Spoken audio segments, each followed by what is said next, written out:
23 ఏళ్ల కుర్రవాడు మురళీ నాయక్ దేశం కోసం సినిమాలు చూడలా, సినిమాలు చండింగ్ చెప్పలా, భారత్ మాతాకి జై చెప్పాడు. ఎప్పుడైతే భారత్ మాతను ప్రేమిస్తారో వాళ్ళు నిజమైన దేశ పౌరులు. సినిమాలు రావచ్చు, సినిమాలు పోవచ్చు. మొన్న టీవీ ఇంటర్వ్యూలో కూడా చెప్పా, సెలబ్రిటీస్ ఎవరు మాట్లాడలేదు, హీరోలు ఎవరు మాట్లాడలేదు, బాలీవుడ్ హీరోస్ ఎవరు మాట్లాడలేదు అంటే వాళ్ళెవరు కూడా దేశాన్ని నడిపే వ్యక్తులు కాదు. They are mere entertainers, they are good performers.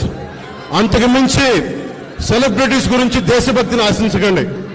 దేశభక్తి కుర్రలో ఒక మురళీ నాయక్ లాంటి వాడు, 23 ఏళ్ల కుర్రవాడు పోతే సైనికుడిగా పోవాలి, దేశాన్ని కాపాడుతూ పోవాలి.